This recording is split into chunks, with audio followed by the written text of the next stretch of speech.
What's going on, guys? It's Ricky with TechBot Solutions. So today's video is actually due to a request from one of our members. If you're not a part of our group, the link is down below. It says free Facebook group. You guys can be a part of 47,000 members worldwide. We'd love to have you as a part of the team. All we ask you to do is to share your best practices, share your mistakes, and to promote an overall welcoming environment. So in today's video, I'm going to be talking about how to build confidence. It's going to be a little bit of a different video, and I hope you guys enjoy. If you guys do, feel free to give it a thumbs up. And if you guys are joining us for the first time, feel free to be part of the family and subscribe. Thank you guys. How to build confidence. My tips for success. Ricky Gutierrez. This video is going to be talking about my approach when it comes down to momentum trades and swing trades and technical trades. So I hope you guys enjoy. There's two common approaches that I take when it comes down to momentum trades. As you guys know, I'm more of a technical trader, but this is my approach when it comes down to trading momentum trade. Two common trends. In the next clip, I'm going to be explaining on how I deal with open market pullbacks. To give you guys an example of a pre-market mover, let's say this stock, for example. Today, IZEA moved from yesterday's closing price of about $5 and ended up opening anywhere from around $6.71. It's no question that if you held overnight that you were up and in the green right at market open. Therefore, instead of breaking down this stock had an overall resistance that we called out at $7 during pre-market hours. So what we were waiting for was one of two things. Was it going to be a pre-market breakout, as in, breaking the pre-market highs of the day, or is it going to be a pullback, meaning that it was going to drop and most likely bounce on the golden VWAP line? Again, you wait for the validation. It did not break above $7, and if it did not hold for a very long time. Understanding that it did not have the volume nor the demand for it to actually break above $7, so it was not a good buy at that specific price point. Due to that, it continued to see a downward trend and continued to validate the support of the golden VWAP. This is a stock that I like to label as a open market pullback, meaning that because it's so overpriced all within the day during pre-market hours, if it does not break its pre-market highs, it tends to see a pullback, something that is very commonly seen when it comes down to trading AMD. AMD usually at market open sees a pullback. It is just very famous and it is a very common trend.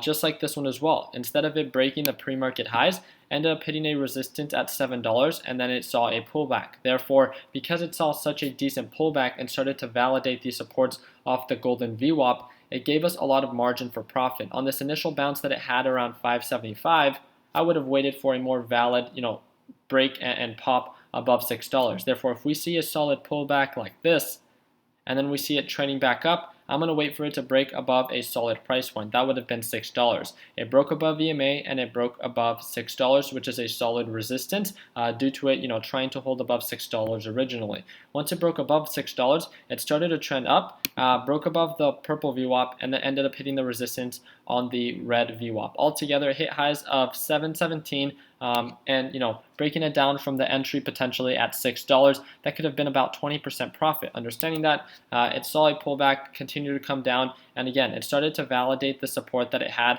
and hold above $6. The really cool thing about that is that it continued to validate the resistance at this purple VWAP line, meaning the resistance at around 640. So every bounce that it had close to or near to $6, it had a pop to around 640. Understanding that, that's about 6% for every single bounce and it approaching the resistance. Not only did that do that once, twice, 3 times, 4 times, but once it ended up breaking below $6, ended up popping right back through, hitting that same resistance, and then came back down. Again, continue that same trend. So in the next clip, you are going to see a breakdown on how I trade pre-market breakouts. Now, to give you another example of pre-market resistance and pre-market breakouts, this specific stock, NETE, had a resistance here at around 61 cents. Understanding that, it had a pullback and it really started to build a resistance here at $61.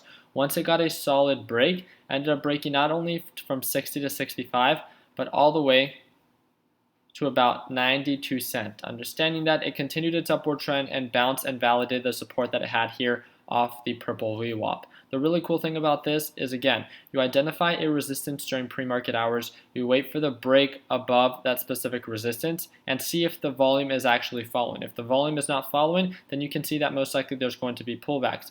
But once it breaks above that specific price point and it has the volume to follow, the demand is there, and that's where the momentum really starts to build up. Understanding that, that's when you can see huge margins from lows of $62 and waiting for that pre-market high to highs of $92 and seeing that almost 50% growth. Understanding that not every stock is going to play out like this, but it just gives you guys a better understanding on my approach when it comes down to pre-market breakouts as well as open market pullbacks. To give you guys a breakdown, I scan for pre-market runners. Then individually with the stocks that come up during pre-market hours, I break the stocks down. And what I do is I identify margins of profit. Then, depending on if it's a pre-market breakout or if it's a pullback, I wait for the validation. This is going to be an example of a pre-market breakout. So you set up your plan. Let's say stock ABC has a margin or a trend, and it bounces at 90 cents and has a resistance at $1. Let's say this stock usually trades at around 70 to 80 cents. Therefore, if it's trading from 90 cents to $1, it's up pre-market hours, and that's why it has a resistance at $1. In my experience, when I look at pre-market breakouts, I look at the overall resistance during pre-market hours. In this case, it's $1. So now I break it down and I formulate a plan. Pre-market highs at $1, potential breakout. Based on my experience, when it comes down to trading pre-market breakouts, it usually comes down to if the volume is there and if the demand is there. I wait for the pre-market break, so the highs of day, and there's usually a breakout. Usually it can go from $1 to $1.10, $1.20, depending on how powerful that breakout is. But it usually comes down to breaking pre-market highs. And that is simply what I do last. I wait for the break at $1.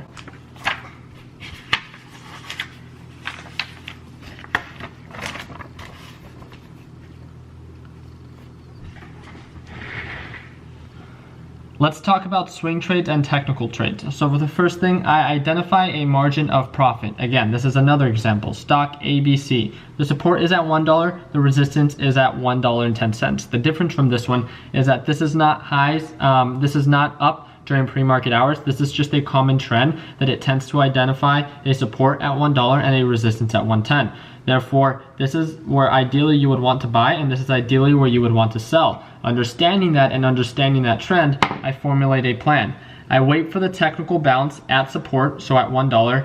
I buy above EMA, that's an indicator that I use to justify upward momentum. I buy at above EMA at $1.02, and then I sell at $1.09 to $1.10. The most important part is my stop loss is at 99 cents. Because I know the support is at $1 and it's commonly bounced at $1, if it breaks below $1, then it's breaking that trend. Therefore, if I buy in at 102, I want to make sure that I can cut losses and minimize my risk. Therefore, I will cut losses at 99 cents, managing my risk. Therefore, now it comes down to calculating the risk/reward. Don't forget to have a plan. Don't force a trade and know the risk involved. Giving you a complete breakdown on what I mean by that, this is going to be another example. Let's say stock ABC. Again, support at $1, resistance at $1.10. I made a mistake. EMA is at 102. Therefore, we're going to wait for the bounce at $1 and the break above EMA. Wait for the bounce and break above EMA at 102, and that's going to be my entry point. If the EMA is at 102, I'm going to buy a little bit above EMA if it continues that upward trend. Therefore, I just put 102.5. My stop loss is still going to be at 99 cents, and I'm going to sell at around 109 or 110 as you guys can see here. Now it comes down to, now writing it on paper or writing it on your computer, depending on what program you are using to manage your risk, and see if this trade is going to be worth it.